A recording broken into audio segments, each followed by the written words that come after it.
Hello everyone, welcome back to my YouTube channel Maths and Chemistry. So friends, from today onwards, we are going to start a series of some important questions related to Mathematics Master Cadre and Lecture Cadre exam. And I hope this video is going to be very helpful for your exam. So without further ado, let's get started. So here question number 1 is, if A and B are matrices of order m cross n, then choose the correct statement. तो हमें यहाँ पे 4 options दिए गए हैं, ठीक है, और हमें इनमें से करेक्ट स्टेटमेंट जो है वो चूज करनी है. सो ए एंड बी हमें दिए गए हैं matrices of order M cross N, यानी रेक्टेंगुलर मैट्रिसेस हमें गिवन है. ओके, तो ये जो क्वेश्चन है वो रैंक ऑफ द मैट्रिसेस पे बेस्ड क्वेश्चन है. यहाँ पे रैंक के बारे में वो हमें पूछ रहा है, rank of A plus B क्या इक्वल होता है rank of A plus rank of B के, या लेस होता है ये रैंक, है ना, या फिर ग्रेटर देन इक्वल होता है rank of A plus rank of B से, या फिर rank of A plus rank of B greater than equal to होता है मिनिमम ऑफ एम एंड. तो हमें ये चेक करना है. सो ये रिजल्ट बेस्ड क्वेश्चन है. वैसे तो अगर आपको रिजल्ट याद है तो आप डायरेक्टली आंसर मार्क कर सकते हो. हमारे पास ये रिजल्ट होता है, rank of A plus B is less than equal to rank of A plus rank of B. ठीक है, ये हमारे पास रिजल्ट होता है. इस रिजल्ट के अकॉर्डिंग डायरेक्टली हमें आंसर दिख रहा है कि ऑप्शन बी जो होगा वो करेक्ट आंसर होगा. इन केस हमें ये रिजल्ट याद नहीं रहता है, हम भूल जाते हैं, तो हम इस टाइप के क्वेश्चन से कैसे डील करेंगे, तो हम हेल्प लेंगे काउंटर एग्जाम्पल्स की. तो हमें कुछ ऐसी एग्जाम्पल्स सोचनी है जिनसे हम ये ऑप्शंस को, बाकी के जो ऑप्शंस हैं उनको डिस्कार्ड कर पाए. अगर आप 3 ऑप्शंस इनमें से डिस्कार्ड कर देते हो तो हमें करेक्ट ऑप्शन ऑटोमेटिकली मिल जाएगा. बट इस बात का ध्यान रखना है कि कोई भी एग्जाम्पल अगर आप कंसिडर कर रहे हो, अगर वो इनमें से किसी भी एक ऑप्शन को सेटिस्फाई कर जाती है तो इसका मतलब ये नहीं होगा कि वो करेक्ट आंसर है. ठीक है, एग्जाम्पल्स की हेल्प हमेशा ऑप्शंस को डिस्कार्ड करने के लिए लेते हैं. ठीक है, हमेशा ऑप्शंस डिस्कार्ड करते हैं हम एग्जाम्पल्स की हेल्प से, जैसे कि अभी हम सॉल्व करेंगे. तो अगर तो आपको रिजल्ट याद है तो आप directly with in 1 second answer mark कर सकते हो. अगर नहीं याद है तो फिर हम लेंगे एग्जाम्पल्स की हेल्प. ओके, सो देखो, लेट कर लेते हैं हम. हमें यहाँ पे क्या गिवन है, A and B are matrices of order M cross N. So हम लेट कर लेते हैं कि एम 2 है हमारा और एन 3 है, यानी हम 2 क्रॉस 3 की मैट्रिसेस अभी कंसीडर करेंगे. सो ए मैट्रिक्स हम ले लेते हैं 1 0 0 0 1 0. ओके, ये 2 क्रॉस 3 का मैट्रिक्स है. ऐसे ही बी हम ले लेते हैं -1 0 0 0 तो जब हमने इन दोनों मैट्रिसेस को ऐड किया तो हमारा ये मैट्रिक्स बन जाएगा 1 - 1 = 0. ऐड करना है सिंपली मैट्रिसेस को. ठीक है, तो ये हमारा जीरो मैट्रिक्स बन जाएगा जब हम ए और बी को ऐड करेंगे.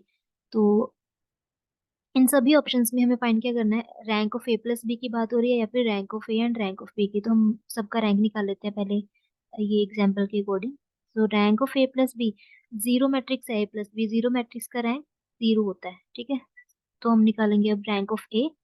जो ए मैट्रिक्स है इसमें रैंक बेसिकली क्या होता है, number of linearly independent rows in that matrix, है ना. Number of linearly independent rows count कर सकते हैं या फिर number of linearly independent columns. तो इसमें मैट्रिक्स ए में दोनों ही रोज जो है वो लीनियरली इंडिपेंडेंट है, तो इसका रैंक कितना होगा, 2 लीनियरली इंडिपेंडेंट रोज, मतलब इसका रैंक 2 है हमारे पास. सो रैंक ऑफ बी कितना होगा, मैट्रिसेस बी में भी 2 लीनियरली इंडिपेंडेंट रोज हैं, तो इसका रैंक भी हमारे पास कितना होगा, 2 होगा. तो ये हमने रैंक फाइंड कर लिया. सो हम ए फर्स्ट ऑप्शन से स्टार्ट करते हैं. ए ऑप्शन कहता है कि rank of A plus B जो होगा ना वो इक्वल होगा rank of A plus rank of B के, हमेशा. ये ऑप्शन ये कह रहा है. चेक कर लेते हैं, rank of A plus B, A plus B का रैंक तो हमारे पास 0 आया है. रैंक ऑफ ए कितना आया, 2. रैंक ऑफ बी कितना आया, 2, इस एग्जाम्पल के अकॉर्डिंग. ठीक है, तो क्या 0 = 4 होता है, बिल्कुल भी नहीं होता. तो ये ऑप्शन ये जो है वो हमारा डिस्कार्ड हो जाएगा. ओके, कि हमेशा ऐसे नहीं होता है कि rank of A plus B जो होगा वो rank of A plus rank of B के इक्वल होगा. No next option, option B, rank of, यहीं से चेक कर लेते हैं. देखो, rank of A plus B हमारा 0 आ रहा है, this is less than equal to rank of A हमारा 2, रैंक ऑफ बी 2. सो हाँ ठीक है, 4 is greater than equal to 0, तो इसको हम डिस्कार्ड नहीं कर पा रहे. तो ये ऑप्शन मैंने बोला अभी कि जब भी एग्जाम्पल्स लेते हो तो हमने अगर कोई भी एक ऑप्शन वो गिवन एग्जाम्पल को सेटिस्फाई कर गया तो इसका मतलब ये कभी नहीं होगा कि वही आंसर होगा हमारा, है ना. तो डिस्कार्ड करने हैं हमने ऑप्शन. सी ऑप्शन चेक कर ले एक बार. सी ऑप्शन कहता है कि rank of A plus B is greater than equal to rank of A plus rank of B. तो यहाँ पे जो हमारा rank of A plus B आया वो 0 आया। रैंक ऑफ ए हमने 2 निकाला, रैंक ऑफ बी 2 निकाला। क्या 0 ग्रेटर होता है 4 से? बिल्कुल भी नहीं होता। तो ये ऑप्शन भी हमारा क्या हो जाएगा, डिस्कार्ड हो जाएगा।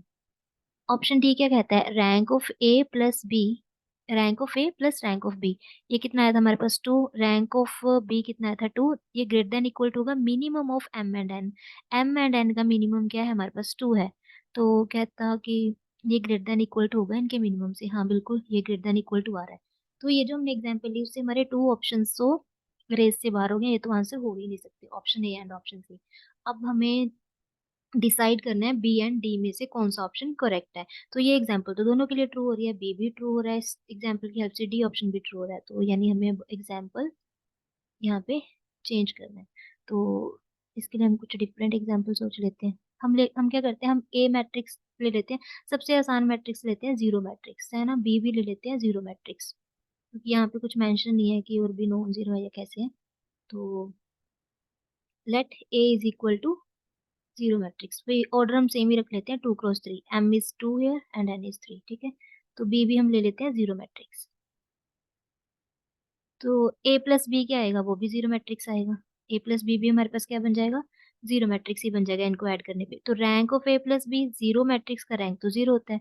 Rank of A matrix zero matrix है, इसका रैंक भी जीरो होगा। रैंक ऑफ बी, ये भी जीरो मैट्रिक्स है तो इसका रैंक भी जीरो होगा। तो अब चेक करते हैं, हमारे ये दो ऑप्शन रहते थे ना, बी एंड डी में से हमें डिसाइड करना है। पहले डी ऑप्शन चेक करें। रैंक ऑफ ए कितना आया, जीरो आ रहा है इस एग्जांपल के अकॉर्डिंग। रैंक ऑफ बी कितना आ रहा है, जीरो आ रहा है। क्या ये ग्रेटर देन इक्वल टू है minimum of M and N? M हमारा 2 है, एन 3 है, तो इनका मिनिमम कितना आएगा, 2 आएगा। तो क्या zero greater than equal to है 2 से? बिल्कुल भी नहीं है। तो डी ऑप्शन भी हमारा डिस्कार्ड हो गया। तो एक ही ऑप्शन बचता है हमारा, B option, which is correct answer. ठीक है, तो अगर तो आपको रिजल्ट याद है तो आप directly with in 1 second answer mark कर सकते हो, नहीं याद तो फिर हम एग्जाम्पल्स की हेल्प से इस क्वेश्चन से डील कर रहे हैं। ठीक है, चलिए बढ़ते हैं नेक्स्ट क्वेश्चन की ओर। So here is our question number 2। If A and B are square matrices of same order, then which of the following is correct? तो हमें यहाँ पे A and B अब क्या दिए गए हैं, यहाँ पे स्क्वायर मैट्रिसेस दी गई हैं और हमें इन ऑप्शंस के बारे में बताना है कि कौन सा ऑप्शन करेक्ट है। फर्स्ट ऑप्शन कहता है कि determinant of A plus B is equal to determinant of A plus determinant of B। ठीक है, तो हम एग्जांपल लेके देख लेते हैं, एक एग्जांपल कंसीडर कर लेते हैं। So let A is equal to identity matrix ले लेते हैं एंड B हम ले लेते हैं माइनस ऑफ आइडेंटिटी मैट्रिक्स। तो जब हमने इनको ऐड किया, ए प्लस बी करेंगे, इससे इस मैट्रिक्स को ऐड करेंगे तो हमारा जीरो मैट्रिक्स बन जाएगा। तो जीरो मैट्रिक्स का डिटर्मिनेंट क्या होता है, जीरो ही आ जाएगा ना। और हमें क्या चाहिए, डिटर्मिनेंट ऑफ ए चाहिए। ए का डिटर्मिनेंट, डिटर्मिनेंट निकाल लेते हैं, 1 - 0 1 आ जाएगा। डिटर्मिनेंट ऑफ बी कितना आएगा, 1 - 0 1। तो फर्स्ट ऑप्शन चेक करते हैं, ये लेफ्ट हैंड साइड है, determinant of A plus B, वो कितना आया हमारे पास, जीरो आया। यहाँ पे लिखो zero, this is equal to, first option ये कहता है ये इक्वल होता है किसके, determinant of A plus determinant of B के। ए का डिटर्मिनेंट 1 आ रहा है, बी का डिटर्मिनेंट भी 1 आ रहा है, तो क्या जीरो इज इक्वल टू 2 होगा, बिल्कुल भी नहीं होगा ना। तो ये ए ऑप्शन हमारा जो है वो डिस्कार्ड हो चुका है। ओके, अब सेकेंड ऑप्शन अगर हम चेक करें, मैट्रिक्स में ना हम एक प्रॉपर्टी पढ़ते हैं कि जो मैट्रिक्स मल्टीप्लीकेशन होती है वो कॉम्यूटेटिव नहीं होती हमेशा।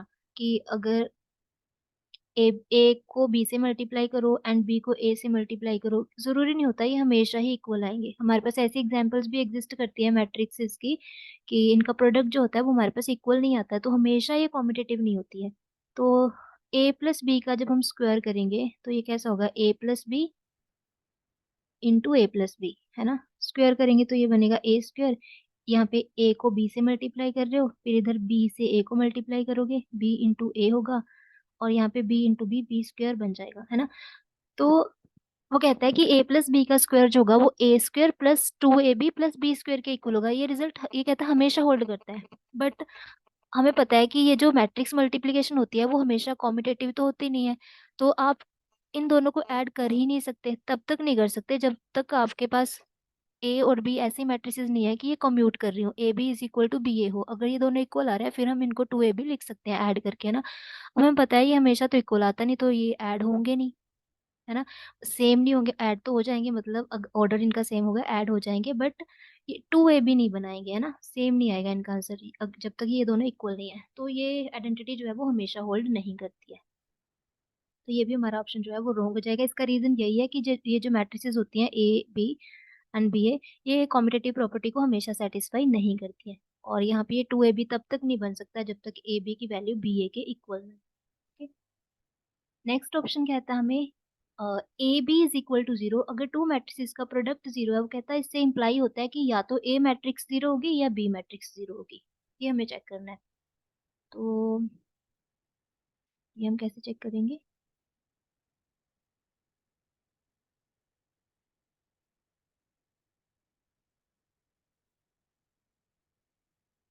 हम कंसीडर कर लेते हैं A matrix one zero zero zero and B matrix हम ले लेते हैं zero zero zero one. Okay, अब इनका प्रोडक्ट करके देखो ए बी का। ए मैट्रिक्स को जब हम जीरो से, सॉरी, बी मैट्रिक्स से मल्टीप्लाई करेंगे तो इसका आंसर क्या आएगा? One into zero, zero plus zero, zero आ जाएगा। ये इससे मल्टीप्लाई होगा यहाँ पे जीरो प्लस ये यहाँ पे मल्टीप्लाई होगा जीरो, जीरो बन जाएगा। Zero plus zero is zero, zero plus zero is zero. So यहाँ पे देखो ये ऐसी टू मैट्रिसेस हैं, ये जो हमने कंसीडर किए हैं ए एंड बी, कि इनको जब हम प्रोडक्ट कर रहे हैं तो मैट्रिसेस क्या बन रही है? जीरो मैट्रिक्स बन रही है। तो ये कंडीशन सेटिस्फाई हो रहा है ना। वो कहता है कि अगर A B is equal to zero है तो इससे इम्प्लाई होता है either A is equal to zero और बी, या तो ए मैट्रिक्स जीरो होगी या बी मैट्रिक्स जीरो होगी। क्या ऐसा है यहाँ पे? क्या ये मैट्रिक्स जीरो मैट्रिक्स है? बिल्कुल भी नहीं है। ये मैट्रिक्स जीरो मैट्रिक्स है? बिल्कुल भी नहीं है। तो ये रिजल्ट भी हमारा क्या हो जाएगा? डिस्कार्ड हो जाएगा। जरूरी नहीं है कि अगर टू मैट्रिसेस का प्रोडक्ट जीरो है तो उनमें से किसी एक मैट्रिक्स को जीरो ही होना पड़े। ये दोनों ही नॉन जीरो मैट्रिसेस है और इनका प्रोडक्ट भी जीरो। तो ये ऑप्शन भी डिस्कार्ड हो जाएगा। तो देखो तीन ऑप्शन तुम्हारे डिस्कार्ड हो रहे हैं, तो फिर क्लियर है कि जो फोर्थ ऑप्शन होगा वो हमारा करेक्ट आंसर होगा। इनमें से कोई भी ऑप्शन जो है वो सही नहीं। Okay, question number three. Question number three कहता है हमें let A is equal to X such that X is multiple of three. एक सेट है जिसमें थ्री के मल्टीपल्स पड़े हैं, three six nine twelve, three के सभी मल्टीपल्स पड़े हैं ए सेट में। बी एक हमारे पास सेट है which contains all multiples of five, five के मल्टीपल्स पड़े हैं। तो कहता है ए इंटरसेक्शन बी में किस टाइप के एलिमेंट्स होंगे। तो अगर ए में थ्री के मल्टीपल्स हैं, बी में फाइव के मल्टीपल्स हैं, तो ए इंटरसेक्शन बी में किस टाइप के एलिमेंट्स होंगे, वो ये पूछ रहा है हमसे। ठीक है, तो हमारे पास ये रिजल्ट होता है कि अगर ए में एम के मल्टीपल्स पड़े हों, बी में एन के मल्टीपल्स पड़े हों, तो ए इंटरसेक्शन बी में मल्टीपल्स पड़े होंगे। ये जो सेट होगा इसमें किसके मल्टीपल्स होंगे?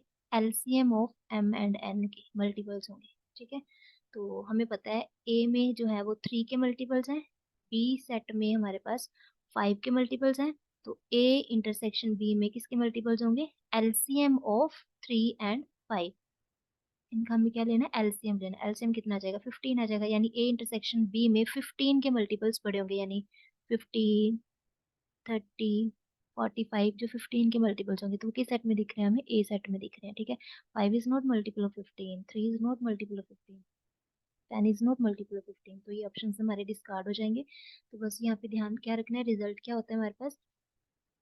अगर सेट एम के मल्टीपल्स कंटेन कर रहा है और सेकंड सेट जो है हमारा वो एन के मल्टीपल्स कंटेन कर रहा है, तो जो इनकी इंटरसेक्शन होगी वो इनके एलसीएम के मल्टीपल्स कंटेन कर रही होगी। ओके, तो यहाँ से हमारा ऑप्शन ए जो है वो करेक्ट आंसर बन जाएगा। नेक्स्ट क्वेश्चन जो है वो सेट थ्योरी पे बेस्ड है। So there are 600 students in a school. So total number of students कितने हैं? 600 स्टूडेंट्स हैं। If 400 of them can speak English, so number of students who can speak English कितने हैं वो? 400। And 300 can speak Hindi. Number of students who can speak Hindi is 300. Then the number of students who can speak both English and Hindi.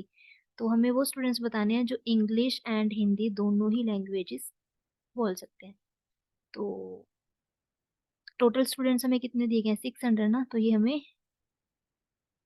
600 हमें इनकी union दी गई है, जो total English and Hindi जो total students बोल सकते हैं वो 600 है। ठीक है, तो हमारे पास ये फॉर्मूला होता है ना, नंबर ऑफ, ये ई यूनियन एच जो होता है वो किसके इक्वल होता है, number of elements in E plus number of elements in H minus number of elements in E intersection H. तो यहाँ पे हम वैल्यूज डाल देंगे, ये हमें 600 दिया हुआ है, number of elements in E 400, number of elements in H 300 minus, ये हमें फाइंड करना है।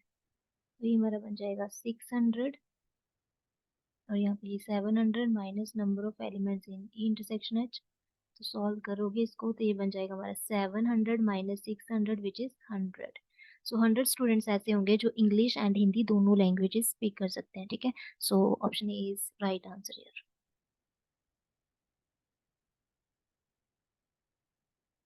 Now next question is, consider the matrix A 2 3 xy, ये इसके एलिमेंट्स हैं।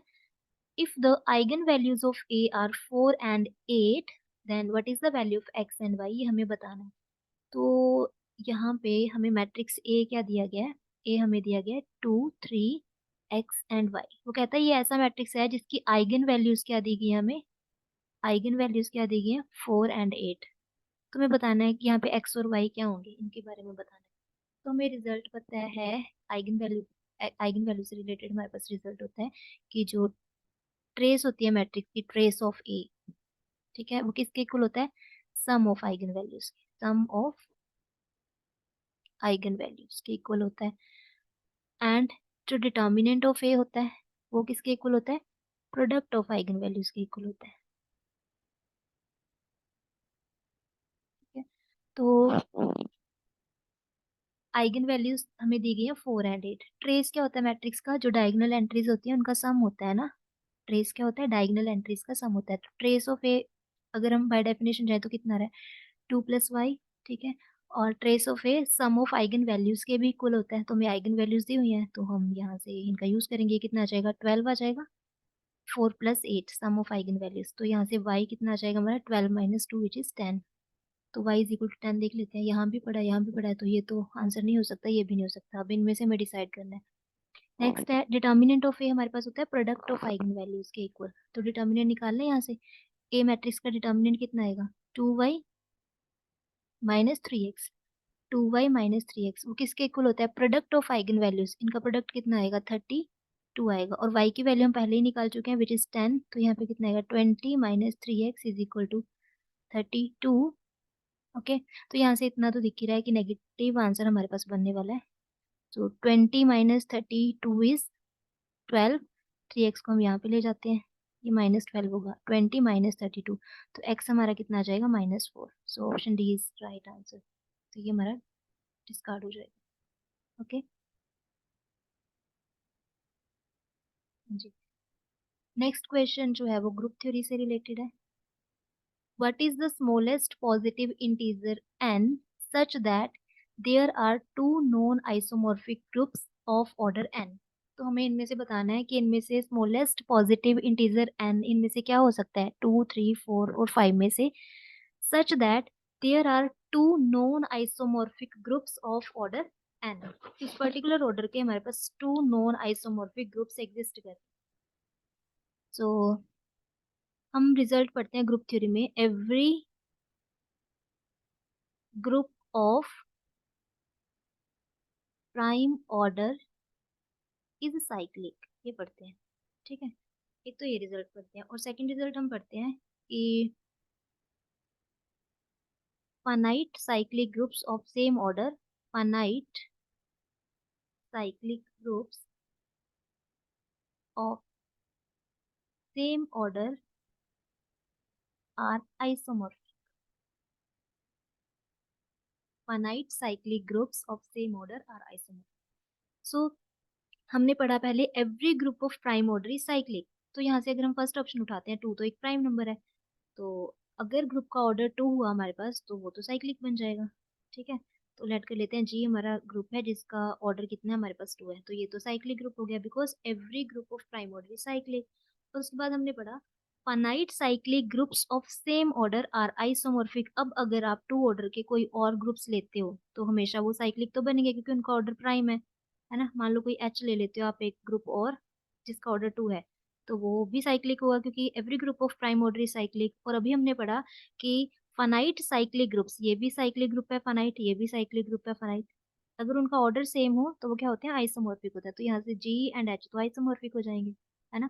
तो अगर आप टू ऑर्डर के कोई भी दो डिफरेंट ग्रुप लेने की कोशिश करोगे वो हमेशा साइक्लिक बन जाएंगे क्योंकि वो फाइनाइट साइक्लिक ग्रुप्स हैं, उनका ऑर्डर भी सेम है, तो वो हमेशा आइसोमॉर्फिक भी बन जाएंगे।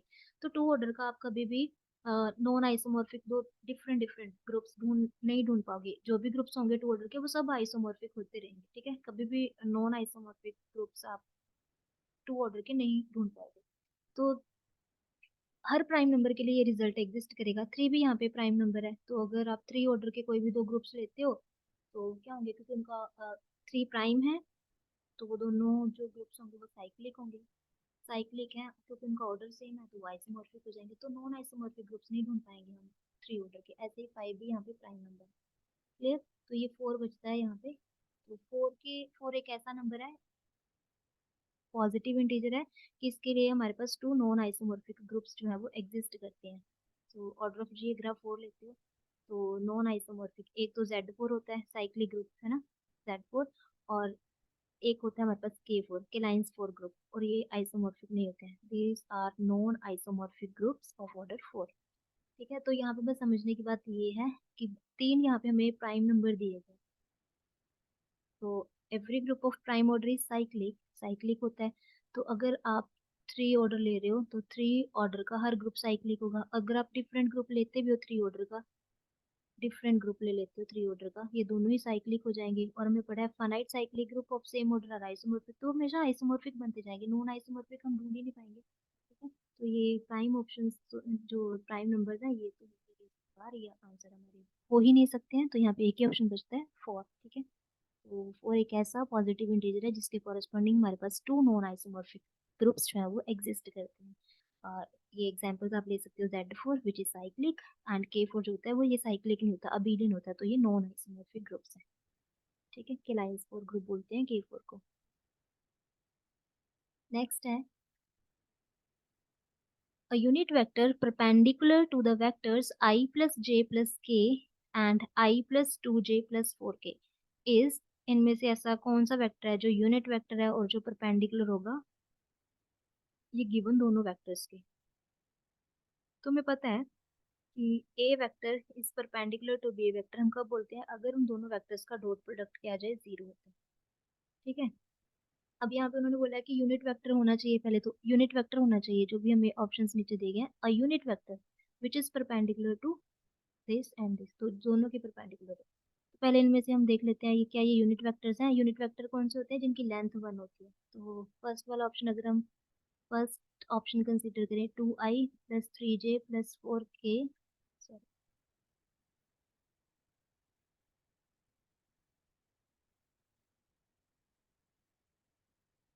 डिवाइडेड बाई रूट फोर्टीन, इसकी लेंथ निकालने वेक्टर की, तो ये वन बाई रूट फोर्टीन तो एज इट इज आ जाएगा। और यहाँ पे कितना आएगा, four plus nine plus one. ऐसे करते हैं ना, A one I plus B one J plus C one K, इसका जो लेंथ होता है वो कैसे निकालते हैं, A one square plus B one square plus C one square के। तो ये नाइन वन से टेन, टेन को फोर में ऐड कर देते हैं, nine plus one is ten, ten plus four is fourteen, तो रूट फोर्टीन से रूट फोर्टीन कैंसिल आउट हो रहा है, इसकी लेंथ बना रहे हैं। तो ये है तो सही यूनिट वेक्टर। ऐसे ही अगर हम इनको चेक करें ना, ये सभी जो है हमारे वो यूनिट वेक्टर तो बन ही जाते सारे के सारे। तो हमें चेक करना है इनमें से ऐसा कौन सा वेक्टर है जो इन दोनों वेक्टर्स के परपेंडिकुलर हो। तो परपेंडिकुलर चेक करने के लिए हम क्या करते हैं, दोनों वेक्टर्स का डॉट प्रोडक्ट करके देखेंगे। जो भी वेक्टर इनमें से चारों में से गिवन वेक्टर्स के साथ डॉट प्रोडक्ट जीरो देगा वो हमारा आंसर बन जाएगा। तो फर्स्ट वेक्टर है हमारा two I plus three J plus K divided by root fourteen. ठीक है। वो ये गिवन वेक्टर के परपेंडिकुलर होना चाहिए, चेक कर लेते हैं, आई प्लस जे प्लस के, ये परपेंडिकुलर तभी होंगे इनका डॉट प्रोडक्ट अगर जीरो आएगा। तो कर देते हैं डॉट प्रोडक्ट, आई कंपोनेंट जो होगा वो ith कंपोनेंट से मल्टीप्लाई होगा यहाँ पे। ठीक है। ये थ्री जे जो होगा वो जे से मल्टीप्लाई होगा यहाँ पे, के कंपोनेंट ये यहाँ पे kth कंपोनेंट के साथ मल्टीप्लाई होगा। तो यहाँ पे आंसर कितना आ जाएगा, वन बाई रूट फोर्टीन, तो हम ऐसे लिख लेते हैं 2 into 1 is 2, 3 into 1 is 3 and 1 into 1 is 1। तो क्या ये 0 आएगा आंसर? बिल्कुल भी नहीं आ रहा, तो ये तो हमारा आंसर हो ही नहीं सकता। अब सेकंड है यहाँ पे 2i plus 3j minus K, B option. 2i plus 3j minus K by root 14। ठीक है, इसको हम करते हैं फर्स्ट वाले वेक्टर से हम मल्टीप्लाई, क्योंकि दोनों के परपेंडिकुलर होना चाहिए ना, जो हमारा आंसर होगा वो गिवन दोनों वेक्टर्स के परपेंडिकुलर होना चाहिए। एक के नहीं आ रहा तो वो आंसर तो हो ही नहीं सकता। तो हम ये बी ऑप्शन में जो वेक्टर दिया गया इसका और जो हमारा गिवन वेक्टर है उसका डॉट प्रोडक्ट चेक कर रहे हैं। अगर 0 आया तो परपेंडिकुलर होगा। तो यहाँ पे 2 को 1 से मल्टीप्लाई करोगे 2, 3j dot product with j is 3 and minus के डॉट प्रोडक्ट विद प्लस के इज -1। तो क्या ये 0 आएगा? नो। 2 + 2 इज 4, 4 बाई रूट 14 नहीं आ रहा 0। तो ये भी हमारा आंसर नहीं हो सकता है। ठीक है, अब सी ऑप्शन चेक कर लेते हैं। ये हमारा ए ऑप्शन चेक किया हमने, बी। सी ऑप्शन चेक करते हैं। सी ऑप्शन में हमें दिया गया -2i माइनस 3j माइनस के डिवाइडेड बाई रूट 14। इसका डॉट प्रोडक्ट हमने लेना है i प्लस j प्लस के साथ। ठीक है, तो ये 1/√14 हम एज इट इज लिखेंगे। -2i plus i is -2, -3j dot product with j is -3 and minus k dot product with k is -1। तो ये भी दिख रहा है हमें, ये कभी 0 बन ही नहीं रहा है। तो ये फर्स्ट 3 ऑप्शंस जो है हमारे वो डिस्कार्ड हो चुके हैं। ठीक है, ये ऑप्शन भी रॉन्ग है, ये भी रॉन्ग है, ये भी wrong है। तो ये ऑप्शन जो होगा वो हमारा करेक्ट आंसर होगा। एक बार चेक भी कर लेते हैं क्या ये गिवन कंडीशन सेटिस्फाई कर रहा है। ठीक है,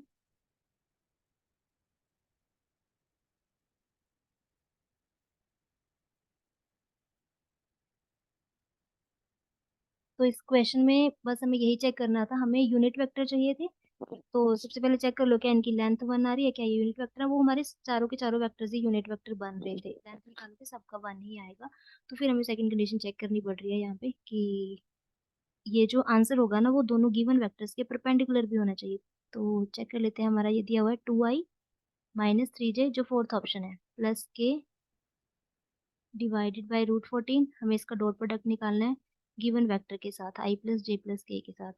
तो 2i डॉट आई, तो ये कितना आ जाएगा? 2 -3i, sorry, -3j plus j is -3 and k dot k is 1 divided by root 14। तो ये कितना आ जाएगा? 3 - 3 डिवाइडेड बाई रूट 14। ये 0 आ रहा है देखो। तो ये जो हमारा वेक्टर है फोर्थ, ये फर्स्ट वेक्टर के परपेंडिकुलर है। सेकंड के भी चेक कर लेते हैं। क्या इसका i plus 2j plus 4k के साथ भी डॉट प्रोडक्ट 0 आएगा? i plus 2j plus 4k के साथ इसका डॉट प्रोडक्ट हमें चेक करना है। ओके, तो जब हम ये डॉट प्रोडक्ट निकालेंगे तो ये क्या बन रहा है? 2i dot I is 2,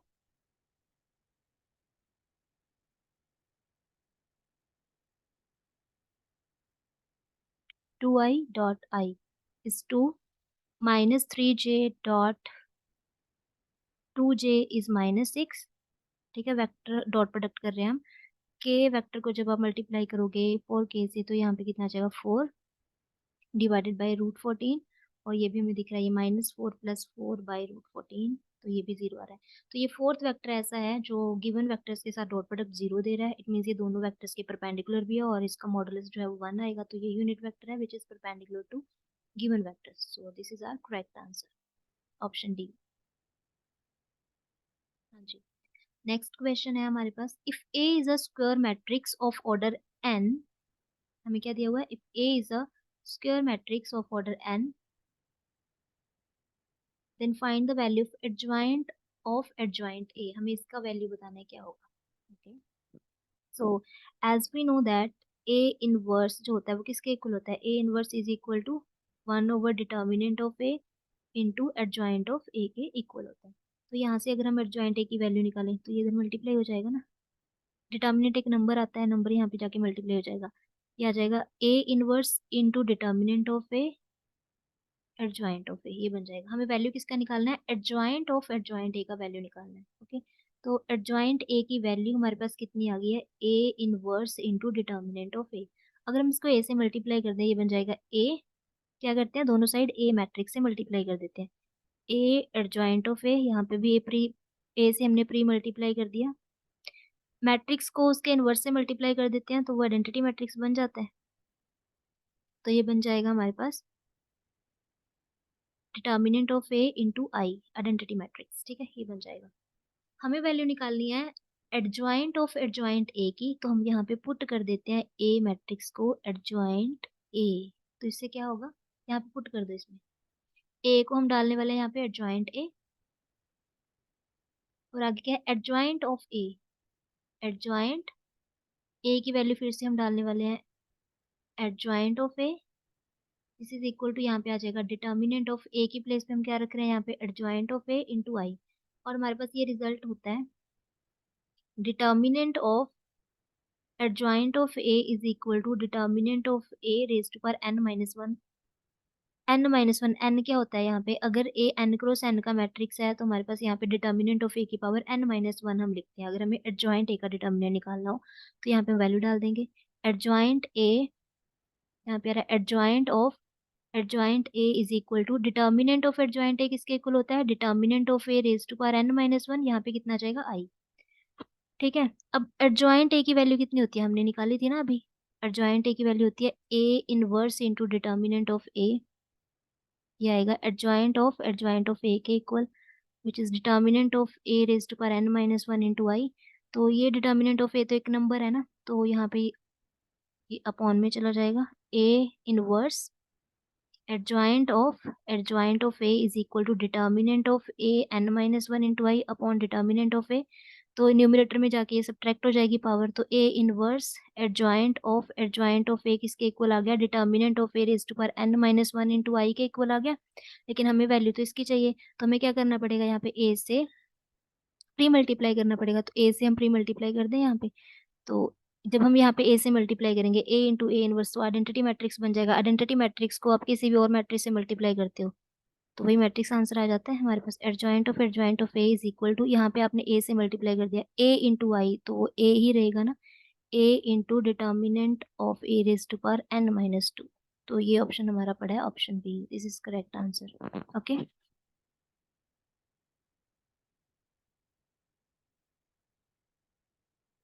now next question is if A is finite set having n elements, तो ए में हमें कितने एलिमेंट्स दिए गए हैं, ए हमारे पास एक सेट है having n elements, then the number of non empty proper subsets of A, हमें क्या बताने हैं, number of non empty proper subsets of A. तो टोटल नंबर ऑफ सबसेट्स कितने बनेंगे, if a set A has n elements then total number of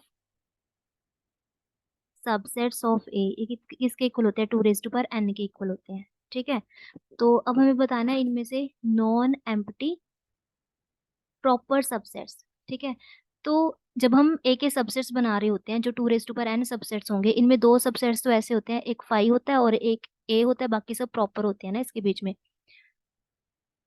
तो उसने बोला है नॉन एम्प्टी, यानी एम्प्टी वाला सेट हमें कंसिडर करना नहीं है, उसके बाद वो प्रॉपर सबसेट्स भी होने चाहिए। तो ए तो खुद हो गया ना, ए जो सेट है एक हम वो खुद कंसिडर करते हैं, तो ये भी ये प्रॉपर में तो आता नहीं है, प्रॉपर होता है बिल्कुल प्रॉपर सबसेट होना चाहिए उसका, ए तो इक्वल हो गया ना। तो नॉन एम्प्टी बोला है तो हमें फाइव इनमें से निकालना पड़ेगा, ये टोटल नंबर ऑफ सबसेट्स में से। ये एक जो ए सेट है ये खुद प्रॉपर सबसेट नहीं होता ना, इसको इम्प्रॉपर में काउंट करते हैं हम। तो ये दोनों सेट्स हमें बाहर निकालने हैं। तो total number of subsets two raise to power n थे, उनमें एक सेट होता है सबसेट होता है फाइव और एक ये खुद होता है, तो ये दो हम इसमें से सब्ट्रैक्ट कर देंगे। ठीक है, तो अब देख लो इनमें से ऑप्शन, जो फर्स्ट ऑप्शन है यही नहीं पढ़ा, देखो फर्स्ट ऑप्शन कहता है two into two raise to power n minus one, इसको मल्टीप्लाई कर दो, two into two raise to power n minus one minus two, यहाँ पे वन से मल्टीप्लाई होके टू आंसर देगा। यहाँ पे बेस सेम है तो पावर्स ऐड हो जाएंगी, two raise to power n minus one plus one minus two, ये कैंसिल आउट हुआ तो आंसर कितना है, two raise to power n minus two. तो option A is correct answer. Okay, यहाँ पे ध्यान रखना है then the number of non empty proper subsets, non empty बोल दिया है तो हमें जो एम्प्टी वाला सबसेट था हमें वो भी टोटल नंबर ऑफ सबसेट से बाहर निकालना है, और प्रॉपर बोल दिया तो ये ए सेट तो आ ही नहीं सकता है, तो टू सेट जो है वो हमें टोटल में से माइनस करने पड़ेंगे, तभी हमारे पास करेक्ट आंसर आएगा। आई होप ये क्वेश्चन आपको क्लियर हो गया होगा। Now next question is in a GP fifth term is 27, GP में हमें फिफ्थ टर्म कितना दिया गया है, 27 दिया गया है। तो हमें पता है nth टर्म जो है जीपी में हम कैसे लिखते हैं, first term into R, R होता है common ratio R is two पर n माइनस वन। तो हमें गिवन है फिफ्थ टर्म 27 के इक्वल है, ओके। और हमें गिवन है eighth term of the GP is 729, okay. Find करना है हमें 11th टर्म, ठीक है। सो ए फाइव फिफ्थ टर्म किसके इक्वल होगा, अगर nth term A R raised पर n माइनस वन के इक्वल होता है तो फिफ्थ टर्म किसके इक्वल होगा, ए आर रेज्ड पर 4 के इक्वल होगा। तो ये हमें 27 गिवन है।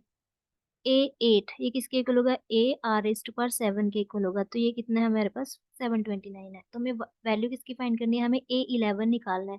ए 11 होगा किसके इक्वल, ए आर रेज्ड पर 10 के इक्वल। तो ए 11 यानी 11 टर्म हम इजीली फाइंड कर सकते हैं अगर हमारे पास ए एंड आर का वैल्यू हो, ठीक है। तो वो वैल्यू हम कहाँ से निकालेंगे, ये गिवन कंडीशन से निकालेंगे। हमने क्या करना है, divide equation number 2 by equation number 1। Equation number 2 को हम डिवाइड कर देते हैं इक्वेशन नंबर 1 से। तो यहाँ पे ए आर रेस्ट पर 7 को डिवाइड कर रहे हैं हम ए आर रेस्ट पर 4 से। तो इधर 729 जो है वो डिवाइड हो जाएगा 27 से। ए से ए कैंसिल आउट हो जाएगा। यहाँ पे आर रेस्ट पर 7 है, आर रेस्ट पर 4, तो यहाँ पे हमारे पास बचा क्या, आर रेस्ट पर 3। ये कैंसिल आउट होकर 27 आंसर देगा। सो एक ऐसा नंबर बताना है जिसका क्यूब करके 27 आ रहा हो, तो ऑब्वियस है आर की वैल्यू कितनी होगी, हमारी 3 होगी। सो आर हम फाइंड कर चुके हैं, अब हमें ए निकालना है। अगर हमें ए 11 फाइंड करना है, आर की वैल्यू तो निकाल चुके हो, ए फाइंड करना है। तो हम यहाँ से निकाल सकते हैं। फर्स्ट इक्वेशन नंबर 1 में हम ए की वैल्यू डाल देते हैं। इक्वेशन नंबर 1 में ए की वैल्यू डाली, यहाँ पे आएगा 3।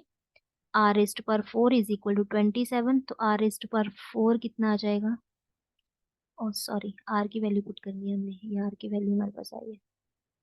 ए तो हमें फाइंड करना है ना, ओके। तो यहाँ पे हम डाल देते हैं आर की value, A into R raised पर 4। आर कितना है, 3। 3 रेस्ट पर 4 इज इक्वल टू 21। तो ये कितना आ जाएगा, 21 बाई 3 रेस्ट पर 4 कितना होता है, 81, है ना। तो ये हम कैंसिल आउट कर देंगे।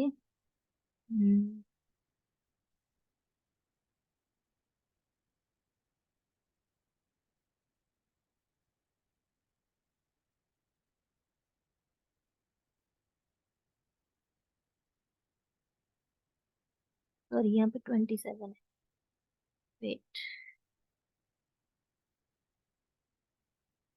हमने क्या किया है, यहाँ पे इक्वेशन नंबर 1 में हमने आर की वैल्यू डाल दिया है विच इज 3। और यहाँ पे ये 27 है, तो यहाँ पे 81 आ जाएगा। 27 बाई 81, तो ये कैंसिल आउट हो जाएंगे। 27 3 81, तो 1/3 आ जाएगा ये, ठीक है। तो ए 11 हम निकाल देते हैं। ए की वैल्यू है 1/3 एंड आर की वैल्यू है 3। 3 रेज टू पर 10 है यहाँ पे, तो ये कितना आ जाएगा, 3 रेज टू पर 9। तो इसको सॉल्व करेंगे, 3 को 5 टाइम मल्टीप्लाई करते हैं तो 243 आता है। 4 टाइम मल्टीप्लाई करोगे 9 बचा हमारे पास, है ना।